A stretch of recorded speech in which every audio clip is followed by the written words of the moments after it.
بچہ ایک اذان دینے والا جب اذان دیتا اور اشہدو ان لا الہ الا اللہ کہتا، اس کی اذان مکمل نہیں ہوتی جب تک اشہدو ان محمد رسول اللہ نہ کہہ دے۔ میرے بھائیو، ہمارے آقا سرکار دو عالم صلی اللہ علیہ وسلم کا مقام اور ہمارے نبی کا مرتبہ بہت اونچا ہے۔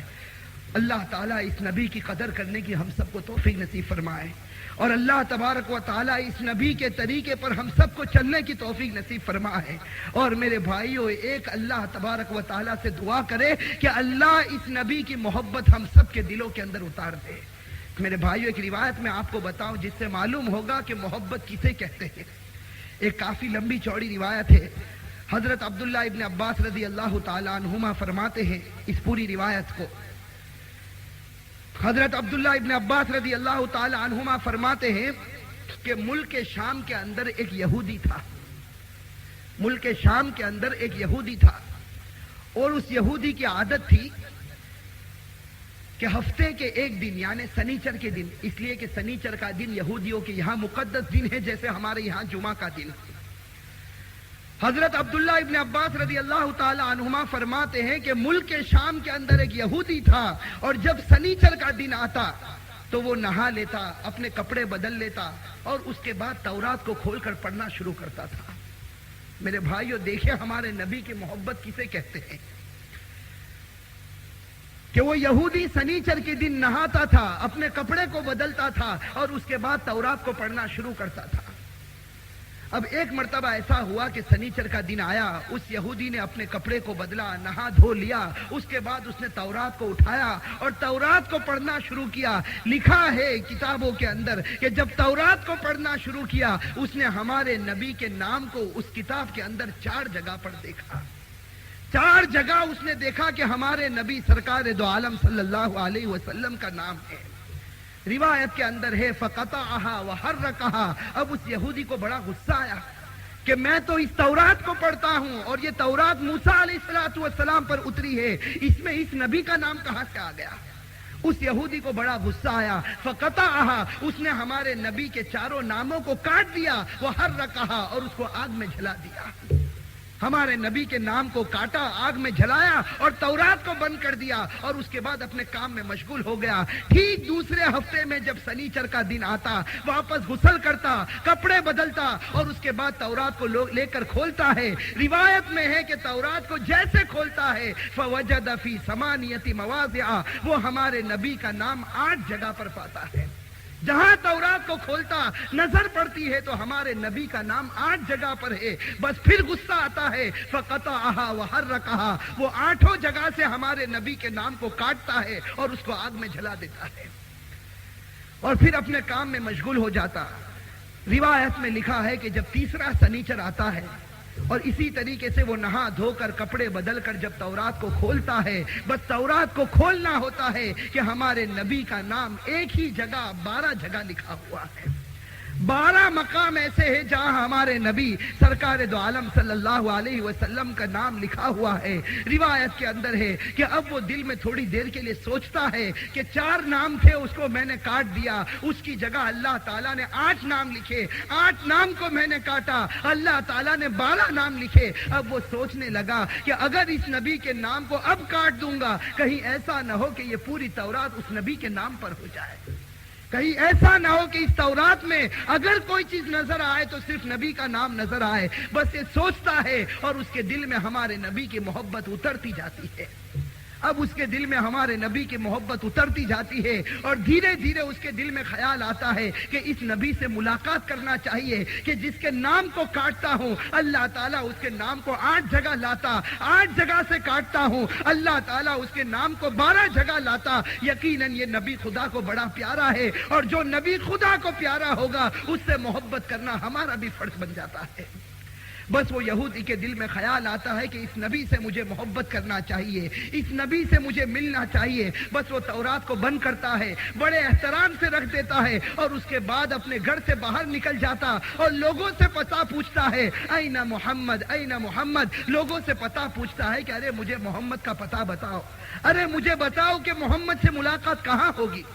روایت کے اندر ہے وہ ملک شام میں بہت سے لوگوں کو پوچھتا ہے، اخیر میں کچھ علماء یہود کو پوچھتا،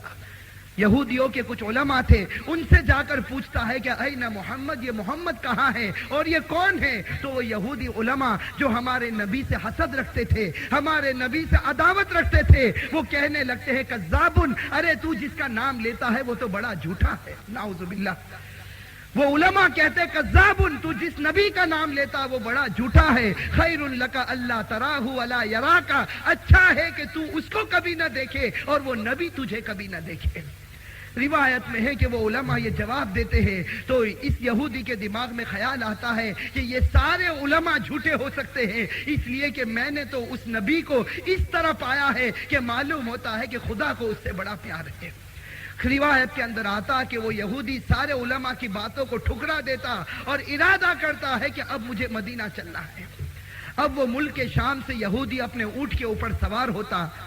وہ ملک شام سے اپنے اونٹ کے اوپر سوار ہوتا اور وہ یہودی بیچارہ ہاپتا کاپتا بھوکا پیاسا مدینے کی طرف نکلتا۔ روایت کے اندر ہے کہ مدینے کی باؤنڈری کے اوپر پہنچ جاتا، مدینے کے کنارے کے اوپر پہنچ جاتا اور وہ یہودی اپنے اونٹ کو روک لیتا، تھوڑی دیر سانس لیتا کہ اچانک خیال آتا ہے کہ میں تو میرے نبی کی ملاقات کے لیے نکلا ہوں، میں میرے نبی کی محبت میں نکلا ہوں، میں ایک قدم بھی رک نہیں سکتا۔ یہ سوچ کر پھر بیچارہ وہ تھکا ہوا یہودی ہانپتے کانپتے ہوئے وہ بیچارے پھر اونٹ کے اوپر سوار ہو جاتے، مدینے کے اندر داخل ہو جاتے۔ روایت کے اندر ہے وہ اسی طرح پورے پسینے کے اندر شرابور ہے اور عجیب و غریب عالم ہے، کبھی بے ہوشی طاری ہوتی، کبھی غم طاری ہوتا تو کبھی خوشی طاری ہوتی۔ اسی طرح اونٹ پر چل رہے ہیں کہ راستے میں ملاقات ایک صحابی کے ساتھ ہو جاتی۔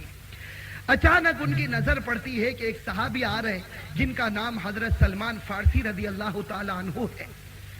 راستے میں ان کی نظر پڑتی ہے تو ان کے دماغ میں خیال آتا ہے کہ کہیں ایسا نہ ہو کہ یہی محمد صلی اللہ علیہ وسلم ہو۔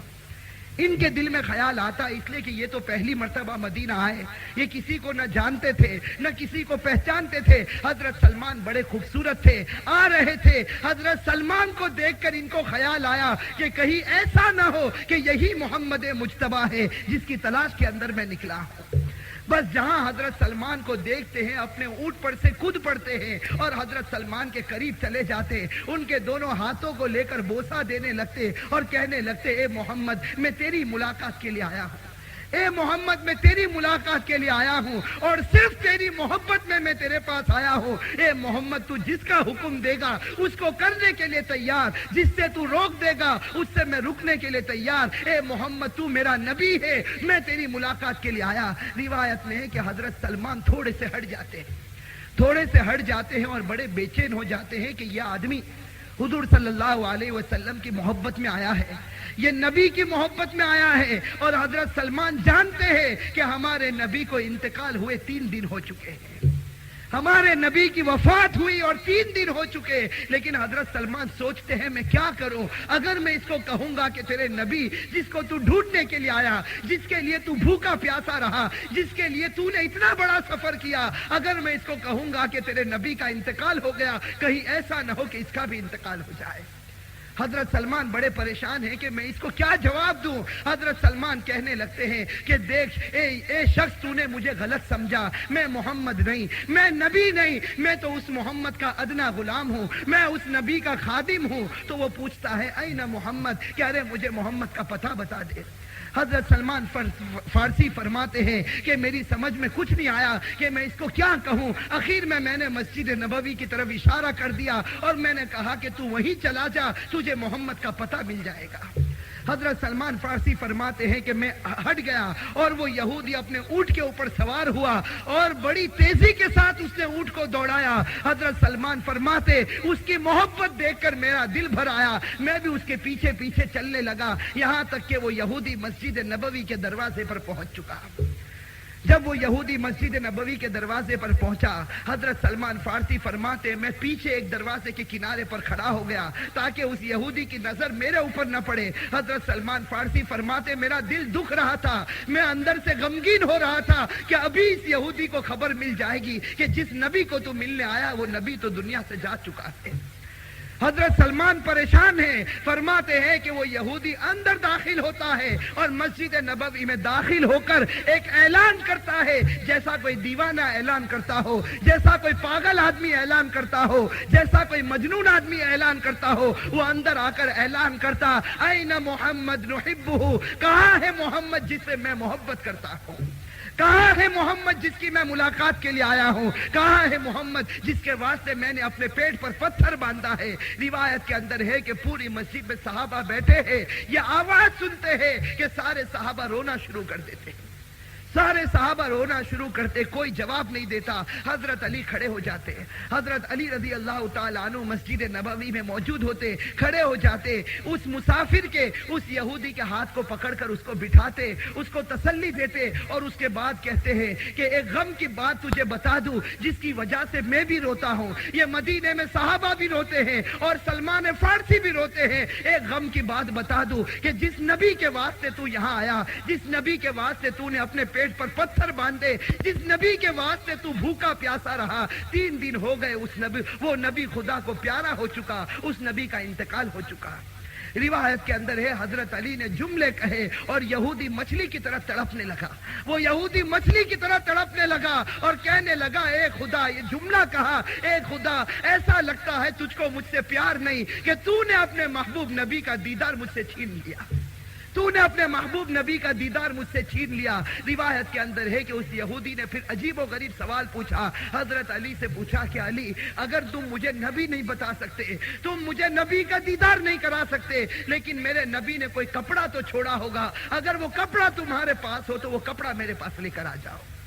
روایت میں ہے کہ حضرت علی رضی اللہ تعالی عنہ حضرت فاطمہ کے گھر سے کپڑا منگواتے ہیں، حضرت فاطمہ جو اللہ کے رسول کی لاڈلی بیٹی ہے، ان کے گھر سے کپڑا منگواتے ہیں۔ روایت میں ہے کہ جب وہ کپڑا لایا جاتا ہے، صحابہ کرام اس کپڑے کو دیکھ کر رونا شروع کرتے ہیں اور وہ صحابہ کہتے ہیں کہ خدا پاک کی قسم، جب ہمارے نبی کا کپڑا لایا گیا، ہم نے دیکھا کہ 7 جگہ ایسی ہے جہاں چمڑے کا پیوند لگا ہوا ہے، 7 جگہ ایسی ہے جہاں سے نبی کا کپڑا پھٹا ہوگا، اس پر چمڑے کا پیوند لگا ہوا تھا۔ اور حضرت علی فرماتے ہیں، خدا کی قسم، اس کپڑے کا مسجد میں لانا تھا کہ پوری مسجد خوشبو سے مہکنے لگ جاتی ہے، پوری مسجد خوشبو سے مہکنے لگ جاتی ہے۔ حضرت علی فرماتے، وہ کپڑا ہم نے اس مسافر کے ہاتھ میں دیا، اس مسافر نے اس کپڑے کو چومنا شروع کیا، اس مسافر نے اس کپڑے کو سونگھنا شروع کیا۔ روایت میں ہے کہ حضرت علی فرماتے، اس کپڑے کو لے کر وہ یہودی مچھلی کی طرح تڑپنے لگا اور اس کے بعد اس نے کہا کہ یہ کپڑا واپس لے لو، اب مجھے اس نبی کی قبر تک پہنچا دو، اب مجھے اس نبی کی قبر تک پہنچا دو۔ حضرت علی فرماتے، میں اس کو لے کر آگے بڑھا، پیچھے صحابہ کرام کا مجمع آ رہا تھا، ہم نبی کی قبر کے پاس پہنچے۔ حضرت علی فرماتے کہ میں اس یہودی کو دیکھتا تھا کہ وہ کچھ اس کے ہونٹ ہل رہے تھے، کچھ اندر اندر کہہ رہا تھا اور اس کی آنکھوں سے آنسو جاری تھے۔ حضرت علی فرماتے کہ اچانک اس نے اپنے دونوں ہاتھ آسمان کی طرف اٹھا دیے۔ حضرت علی فرماتے، میں نے دیکھا اس یہودی کو، اس نے اپنے دونوں ہاتھ آسمان کی طرف اٹھائے اور اس نے یہ جملہ کہا، اللہم ان تقبلت اسلامی فاقبض روحی الساعہ، کہ اللہ، اگر تو نے میرے اسلام کو قبول کر لیا، اگر تو نے میرے مسلمان ہونے کو قبول کر لیا، اے اللہ، اسی نبی کے سامنے میری روح کو نکال دے، اسی نبی کے سامنے مجھے موت دے دے۔ حضرت علی فرماتے، ابھی اس نے یہ دعا پوری نہیں کی تھی کہ میں نے دیکھا کہ وہ یہودی زمین پر گرتا ہے، میں اس کو ہاتھ لگانے جاتا ہوں تو معلوم ہوتا ہے کہ یہ خدا کا پیارا ہو چکا ہے۔ میرے بھائیوں، حضرت علی رضی اللہ تعالی عنہ فرماتے ہیں کہ میں نے نبی سے محبت کرتے ہوئے بہت کم لوگوں کو دیکھا، اور اس شخص کو میں نے دیکھا کہ جس کو نبی سے ایسی محبت تھی کہ نبی کی موت ہوئی، نبی کا انتقال ہوا، انہی کے قریب میں ان کا بھی انتقال ہو گیا، انہی کے قریب میں یہ بھی خدا کو پیارے ہو گئے۔ تو میرے بھائیوں، مجھے اصل بات یہ بتانی ہے کہ ہمارے نبی سرکار دو عالم صلی اللہ علیہ وسلم کا مقام اور ہمارے نبی کا مرتبہ اتنا اونچا ہے کہ قرآن کریم ہمارے نبی پر اترا، لیکن تورات میں ہمارے نبی کا نام موجود، انجیل میں ہمارے نبی کا نام موجود، اور دنیا اس نام کو کاٹنا چاہے قیامت تک کاٹ نہیں سکتی، اس لیے کہ اللہ تعالیٰ نے فیصلہ کر دیا کہ جب تک خدا کا نام رہے گا وہاں تک محمد الرسول اللہ صلی اللہ علیہ وسلم کا نام بھی رہے گا۔ میرے بھائیوں، ہمارے آقا سرکار دو عالم صلی اللہ علیہ وسلم کا مقام اور مرتبہ بہت اونچا ہے۔ میرے بھائیوں، یہ ساری باتوں کو کہنے کے بعد میں اب اصل موڑ پر آتا ہوں کہ ہمارے نبی سرکار دو عالم صلی اللہ علیہ وسلم کا مقام اور ان کا مرتبہ بہت اونچا. اب میرے بھائیوں ہمیں صرف اتنا دیکھنا ہے کہ جس کا مقام اور مرتبہ اونچا ہوگا اس کے ساتھ محبت کرنا بھی ضروری ہے. ارے میرے بھائیوں نبی کے ساتھ محبت کرنا ضروری ہے یا نہیں؟ میرے بھائیوں مسلمان کا ایک بہت بڑا فرض ہے کہ اپنے دل میں سرکار دو عالم صلی اللہ علیہ وسلم کی محبت کو پیدا کرے اور ہم نبی سے محبت کرنے والے بن جاویں. اور میرے بھائیوں کبھی ہم نے یہ سوچا کہ ہمارے نبی سرکار دو عالم صلی اللہ علیہ وسلم نے ہم سے محبت کی؟ ارے میرے بھائیوں کیا نہیں کی؟ ہمارے نبی نے ہم سے محبت کی، ہمارے نبی نے ہم سے وفاداری کی، لیکن ہم بڑے غدار ہیں کہ جس نبی نے ہم سے محبت کی تھی میرے بھائیوں اس نبی سے محبت کو ہم نے توڑ دیا. جس نبی اور اس وقت ہمارے نبی کہتے ہیں کہ اے بیٹی فاطمہ 7 دن ہو گئے تیرے اس بھوکے باپ نے نہ کوئی چیز کھائی ہے، تیرے اس بھوکے باپ نے 7 دن سے اپنے پیٹ پر پتھر باندھا ہے. اے بیٹی اگر تیرے گھر میں کوئی کھجور ہو تو اپنے باپ کو دے دے. میرے بھائیو سوچو اس بیٹی کے دل کے اوپر کیا گزری ہوگی. روایت کے اندر ہے کہ حضرت فاطمہ رضی اللہ تعالی عنہا نے دروازہ کھولا، بس دروازہ کھولنا تھا، ہمارے نبی گھر میں داخل ہوتے ہیں تو دیکھتے ہیں کہ بیٹی فاطمہ رو رہی ہے. بیٹی فاطمہ رو رہی ہے اور پورے بدن پر کمزوری ہے اور سخت بخار ہے. ہمارے نبی پوچھتے ہیں کہ فاطمہ تو کیوں رو رہی ہے؟ حضرت فاطمہ کہتی ہے کہ ابا جان زندگی میں پہلی مرتبہ تم نے مجھ سے کسی چیز کا سوال کیا ہے، زندگی میں پہلی مرتبہ تم نے مجھ سے کوئی چیز مانگی ہے، لیکن ابا جان میں خدا کو حاضر ناظر رکھ کر کہتی ہوں، خدا کی قسم کھا کر کہتی ہوں کہ ابا جان 3 دن ہو گئے میں بھی بھوکی ہوں، میرے گھر میں کھجور بھی نہیں جو میں آپ کو دے سکوں. 3 دن ہو گئے میں نے بھی کوئی چیز کھائی پی نہیں ہے. روایت کے اندر ہے سوچو اس باپ کے دل پر کیا گزری ہوگی کہ جب وہ اپنی بیٹی کو یہ کہتے ہوئے سنتا ہے کہ باپ تو 7 دن کا بھوکا ہے اور بیٹی سے مانگنے کے لیے آتا تو بیٹی روتے ہوئے کہتی ہے کہ ابا جان میں بھی 3 دن سے بھوک کر لے، میں بھی صبر کروں گا، ہمارے دونوں کے صبر کی برکت سے خدا میری امت کو معاف کر دے گا. میرے بھائیوں اب اپنے دل کے اندر تھوڑی دیر کے لیے دیکھو اور پوچھو کہ وہ نبی ہمارے واسطے 7 دن بھوکا رہ سکتا ہے اور وہ نبی کی لاڈلی بیٹی فاطمہ وہ 3 دن تک اپنے پیٹ پر پتھر باندھ سکتی ہے اور صرف اس لیے باندھتی ہے کہ آنے والی امت کی مغفرت ہو جاوے. اور میرے بھائیوں سوچو ہم نے اس نبی کو کیا بدلا دیا، ہم نے اس نبی کو کیا بدلا دیا. اور میں اپنی ماں بہنوں سے پوچھتا ہوں کہ انہوں نے فاطمہ کو کیا بدلا چکایا. میرے بھائیوں آج ہمارے نام مسلمان، آج ہمارے مردوں کے نام دیکھو تو مسلمان نظر آتے ہیں، ہماری عورتوں کے نام دیکھو تو مسلمان نظر آتے ہیں. کسی کا نام فاطمہ ہے، کسی کا نام عائشہ ہے، کسی کا نام خدیجہ ہے. اور میرے بھائیوں ہمارے مردوں کے نام بھی اچھے نام ہیں، لیکن کام میرے بھائیوں مسلمانوں کے نہیں. اللہ معاف فرمائے ہمارے یہاں کام غیروں کے کام ہوتے ہیں. میرے بھائیو اللہ تعالی ہم سب کو معاف فرمائے. آج اصل بات ہے کہ آج ہمیں نبی کا طریقہ پسند نہیں آیا، آج غیروں کا طریقہ پسند آیا. میں آپ کو صرف اتنی بات بتا دوں کہ آج کے ہمارے جوانوں کو دیکھو، آج کے ہمارے جوانوں کو دیکھو، اور خصوصاً جب اس گجرات کے علاقے میں ہم آتے ہیں اور خاص کر کے ان گاؤں کے اندر ہم جب پہنچتے ہیں تو ہمیں معلوم ہوتا ہے کہ ہمارا جو نوجوان ہے وہ اپنی دنیا بھی برباد کرتا اور اپنے دین کو بھی برباد کرتا ہے. میرے بھائیوں برا نہ مانے، آپ میرے بھائی ہیں، لیکن صرف ایک بات میں آپ کو بتا دوں کہ آج سب سے بڑا نقصان ہمارا یہ ہے کہ ہمارے اندر گناہوں کی عادت آ گئی. آج آپ نے دیکھا ہوگا کہ ہمارے جوان کو دیکھا ہوگا کہ مسجد سے تو بہت دور اذان کی آواز ان کے کانوں میں آتی ہے لیکن مسجد کی طرف قدم نہیں اٹھتے، بلکہ اللہ معاف فرمائے ہمارے جوان گناہوں میں پڑتے گئے یہاں تک کہ اب گناہ کو ہم نے گناہ نہیں سمجھا. اور بعض ہم نے ہمارے جوانوں کو دیکھا کہ کوئی شراب کا عادی ہو گیا، کوئی جوا کھیلنے کا عادی ہو گیا. ارے میرے بھائیوں بتاؤ، اگر ہم نے پیٹ میں اس شراب کو اتارا، اگر ہم نے پیٹ میں سود کے پیسے اتارے، اگر ہم نے رشوت کے پیسے پیٹ میں اتارے اور جوا ہم نے کھیلا، میرے بھائیوں بتاؤ کل قیامت کے میدان میں ہمارے نبی کو کیا منہ بتائیں گے؟ وہ ہمارے نبی سرکار دو عالم صلی اللہ علیہ وسلم اپنی وفات سے پہلے فرماتے ہیں کہ میں خدا کو جواب نہیں دے سکتا. تو میرے بھائیوں بتاؤ یہ امتی کل قیامت کے میدان میں خدا کو کیا جواب دے گا؟ میرے بھائیو آج ہمارے جوانوں کا یہ عالم ہو گیا, ہمارے جوانوں کے اندر یہ بیماری آ گئی کہ صبح ہوتی ہے کہ آپ نے دیکھا ہوگا کہ بڑی دیر سے تو ہمارے جوانوں کی صبح ہوتی, صبح 10-11 بجے تو یہ جوان اپنے بستر سے اٹھتا, اور ہمارے جوانوں کو چاہیے کیا؟ ہمارے جوانوں کو اچھا کپڑا چاہیے, اچھا پہننا چاہیے, اچھا اوڑھنا چاہیے, اچھا کھانا چاہیے. اور آپ نے دیکھا ہوگا شام کا وقت ہوتا, مجھے اس گاؤں کا حال معلوم نہیں, میں ایک عام بات کہتا ہوں کہ شام کا وقت ہوتا, کسی گھر کے چوکھٹ کے اوپر بیٹھ جاتے یا گاؤں کے کسی کنارے پر جمع ہو جاتے, اور میرے بھائیوں مسلمانوں کی غیبت شروع ہو جاتی, لوگوں کے اوپر حملہ کرنا شروع کرتے, لوگوں کی عزت کے اوپر حملہ کرنا شروع کرتے. اور آپ نے دیکھا ہوگا ہمارا جوان اگر کوئی بڑا سے بڑا کام کرتا تو کرکٹ کھیلنے کے لیے میدان کی طرف چلا جاتا, اور میرے بھائیو وہ کرکٹ کھیلنے کو سب سے بڑا فن سمجھتا کہ کرکٹ کھیلنا آ گیا تو اس کو دین اور دنیا ساری نعمتیں اس کو مل گئی. ارے میرے بھائیو ہے کہ نہیں, آج یہ کرکٹ کی وبا ہمارے جوانوں کے اندر ایسی گھسی کہ اس نے دنیا ہمارے اندر اتاری اور دین کو ہم سے بہت دور کر دیا. ارے میرے بھائیو کبھی ہم نے سوچا کہ جن کرکٹروں سے ہم محبت کرتے ہیں, جن کے واسطے ہم اپنے وقت کو ضائع کرتے ہیں, اور جن کے واسطے ہم مسلمان آپس میں لڑتے ہیں, کبھی ہم نے سوچا کہ جن کرکٹروں سے ہم محبت کرتے ہیں کیا ان کرکٹروں کو بھی ہم سے محبت ہے؟ ارے میرے بھائیو ہے ہم سے محبت ان کو؟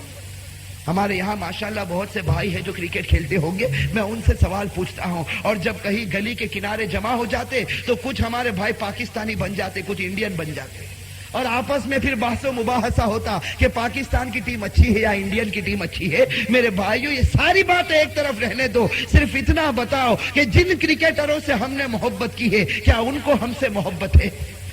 میرے بھائیو اگر ہم غور سے کبھی تنہائی میں بیٹھ کر سوچے تو معلوم ہوگا کہ ہم نے تو ان سے خوب محبت کی, ہم نے ان کے واسطے اپنی طاقت کو کھپایا, ان کے واسطے ہم نے اپنا مال قربان کیا, اور ان کو دیکھنے کے لیے 24 گھنٹے ہم نے برباد کیے. اور ان کرکٹروں کا حال یہ ہے کہ وہ ہمارے چہرے پر تھوکنے کے لیے بھی تیار نہیں ہے. میرے بھائیو سوچو, آج اللہ کے واسطے اس بات کو سوچو کہ جس چیز میں ہم اپنا وقت ضائع کرتے ہیں یہ چیز بالکل بیکار ہے, یہ چیز بالکل بیکار ہے, یہ ہماری دنیا کو بھی برباد کرتی, دین کو بھی برباد کرتی. میرے بھائیو اگر محبت کرنا ہوتا تو اس سے محبت کرتے جس نے دنیا میں ہم سے محبت کی تھی. اگر محبت کرنا ہوتا تو ہم ہمارے آقا سرکار دو عالم صلی اللہ علیہ وسلم سے محبت کرتے. میرے بھائیو محبت کا حق تو یہ تھا کہ جس نبی نے ہم سے محبت کی ہے اس نبی کے واسطے ہم اپنے آپ کو کھپا دیتے. میرے بھائیو ایک صحابی, دیکھو کیسی محبت ہے, ایک صحابی جن کا زمانے جاہلیت میں کسی عورت کے ساتھ پیار ہو چکا, زمانے جاہلیت میں کسی عورت کے ساتھ عشق ہو گیا, لیکن جب اللہ کے رسول صلی اللہ علیہ وسلم ان کے دروازے پر جاتے ہیں اور جا کر کہتے ہیں قل لا الہ الا اللہ, کہ اے دوست کلمہ پڑھ لے کامیاب ہو جائے گا. روایت میں ہے کہ وہ صحابی کلمہ پڑھ لیتے, کلمہ پڑھ کے مسلمان ہو جاتے اور وعدہ کر لیتے ہیں کہ اے نبی اب سے کوئی گناہ نہیں کروں گا, جو نبی بتائے گا اس پر عمل کروں گا. بس رات کا وقت ہوتا ہے, وہی عورت جو ان کو چاہتی تھی اس کے دروازے پر آتی ہے. میرے بھائیو سوچو یہ امتحان کا موقع ہے.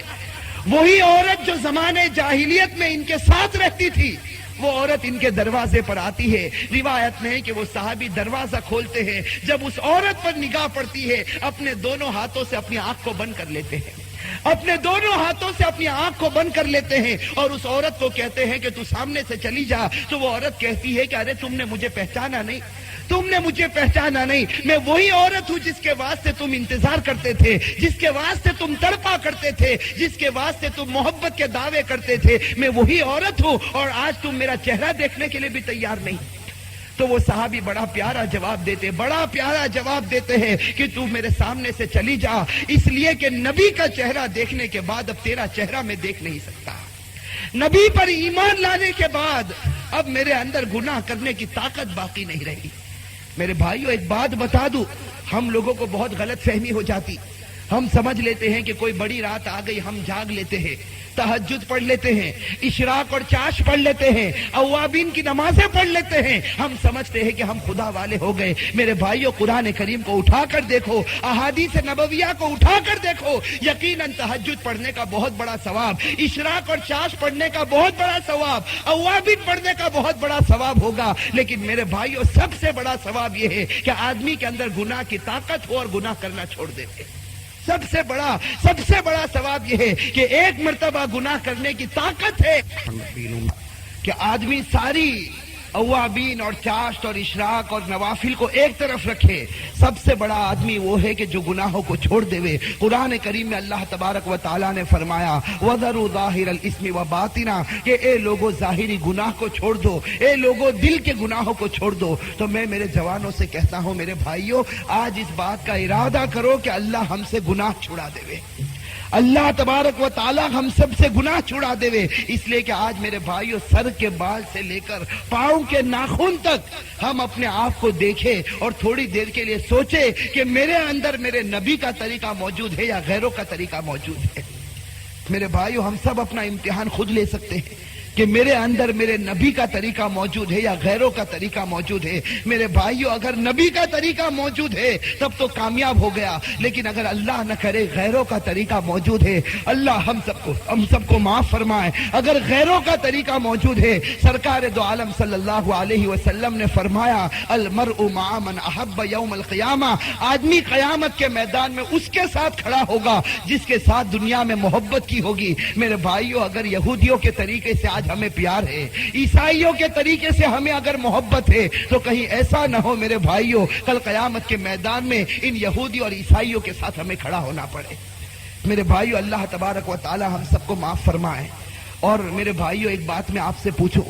کہ آج سچ بتاؤ کہ سب سے زیادہ چین اور سکون کون سے مذہب میں ہے؟ میرے بھائیوں ہمارا عقیدہ کیا ہے کہ سب سے زیادہ چین اور سکون اگر کسی مذہب میں ہے تو وہ مذہب اسلام میں ہے. سب سے زیادہ چین اس آدمی کو ہے جو خدا کو مانتا ہو اور ہمارے نبی سرکار دو عالم صلی اللہ علیہ وسلم کو اپنا نبی مانتا ہو. لیکن میرے بھائیوں آج یہ بات تو ہم اپنی زبان سے کہہ دیتے ہیں کہ سب سے زیادہ چین اور سکون مذہب اسلام میں ہے, لیکن آج ہم ہمارے گھروں کو جب دیکھتے ہیں تو معلوم ہوتا ہے کہ سب سے زیادہ پریشان اگر کوئی ہے تو وہ مسلمان پریشان ہے. میرے بھائیو آج آپ دیکھو کسی بھی شوہر کو پوچھو تو معلوم ہوگا کہ وہ اپنی بیوی سے راضی نہیں, اور کسی بیوی سے پوچھو تو معلوم ہوگا وہ اپنے شوہر سے راضی نہیں. میرے بھائیو یہ میاں بیوی کے درمیان میں لڑائی جھگڑے, یہ ساس بہو کے درمیان لڑائی جھگڑے, یہ باپ بیٹے کے درمیان لڑائی جھگڑے, میرے بھائیو یہ سب کچھ کیوں ہوتا ہے؟ میرے بھائیوں صرف اس وجہ سے ہوتا کہ اگر ہم ہمارے نبی سرکار دو عالم صلی اللہ علیہ وسلم کے ایک ایک فرامین پر عمل کرتے, ایک ایک بات پر عمل کرتے, تو بیوی کو معلوم ہو جاتا کہ شوہر کے ساتھ کس طرح رہے, اور شوہر کو معلوم ہو جاتا کہ بیوی کے ساتھ کس طرح رہے. میرے بھائیوں آج ہمیں ہماری زندگی کو بدلنا ہے تو سب سے پہلے ہم ہمارے گھر کے حالات کو بدلیں. آج سب سے زیادہ ضروری کہ ہم ہمارے گھر کے حالات کو بدلیں, اور گھر کے حالات کو بدلنے سے پہلے ہم اپنے آپ کو بدلیں. آج ہم سب کے سب جانتے ہیں جو شوہر ہے وہ جانتا ہے وہ اپنی بیوی کے ساتھ کیا سلوک کرتا, اور وہ جانتا ہے اپنے بیٹوں کے ساتھ کیا سلوک کرتا, وہ جانتا ہے کہ اپنی ماں باپ کے ساتھ وہ کیا سلوک کرتا. میرے بھائیوں یہ ساری چیزوں کے اندر ہمیں سوچنا, علماء سے پوچھنا اور حدیث پڑھ پڑھ کر معلوم کرنا ہے کہ ایک شوہر کو اپنی بیوی کے ساتھ کیسے رہنا چاہیے. میرے بھائیوں حضرت عائشہ رضی اللہ تعالی عنہا فرماتی ہے, میرے وہ بھائی جو شادی شدہ ہے کان کھول کر سنیں اس بات کو. حضرت عائشہ صدیقہ رضی اللہ تعالی عنہا فرماتی ہے, حضرت عائشہ فرماتی ہے کہ جب بھی میں اپنے گھر میں ہوتی اور میرے نبی گھر میں تشریف لاتے, حضرت عائشہ فرماتی جب بھی میرے نبی گھر میں تشریف لاتے تو میں ہمیشہ دیکھتی تھی کہ نبی مسکراتے ہوئے گھر کے اندر داخل ہوتے ہیں, میرے نبی مسکراتے ہوئے گھر کے اندر داخل ہوتے. حضرت عائشہ فرماتی ہے کہ میرے شوہر کو جب مسکراتے ہوئے میں دیکھتی تھی اور گھر میں داخل ہوتے تھے, ان کی مسکراہٹ کو دیکھ کر میری ساری تھکن ختم ہو جاتی تھی, میری ساری تکلیف ختم ہو جاتی تھی. میرے بھائیوں یہ بھی تو نبی کی سنت ہے. آج شوہروں کو یہ سوچنا چاہیے, آج مردوں کو یہ سوچنا چاہیے, یہ بھی ہمارے نبی کی ایک بہت بڑی سنت ہے کہ گھر میں داخل ہوتے ہیں تو مسکراتے ہوئے داخل ہوتے. اور میرے بھائیوں آج ہم نے دیکھا ہوگا, آج ہم نے ہمارے شادی شدہ کو دیکھا ہوگا کہ باہر کی دنیا کے اندر تو لوگوں کو بہت ہنساتا ہے, باہر کی دنیا میں لوگوں کو بہت زیادہ وہ خود بھی ہنستا ہے اور لوگوں کے ساتھ مذاقیں کرتا ہے, اور سارا محلہ کہتا ہے کہ یہ آدمی ہماری مجلس میں آتا تو ہماری مجلس میں رونق آ جاتی. لیکن اسی بھائی سے پوچھو کہ جب اپنے گھر پڑ جاتا تو معلوم ہوتا کسی نے کھٹی کڑی اس کے منہ میں ڈال دی ہو, کسی نے کھٹی کڑی اس کو پلا دی ہو کہ منہ گھر میں جاتا تو ایسا منہ بگاڑ کر جاتا کہ بیوی پہلے سے تھکی ہوئی اور اپنے شوہر کا بگڑا ہوا منہ دیکھ کر اور زیادہ تھک جاتی. میرے بھائیوں، آج اصل بات ہے کہ ہم اس بات کی کوشش کریں کہ ہم ہماری بیوی کے حقوق کو ادا کرنے والے بنیں. اور بیویوں کو چاہیے، میں اپنی ماں بہنوں سے کہوں گا کہ وہ ماں بہن کامیاب ہو سکتی ہے جو اپنے شوہر کے حق کو ادا کرے. میں ایک روایت بتاؤں، سرکار دو عالم صلی اللہ علیہ وسلم نے فرمایا، اللہ کے رسول صلی اللہ علیہ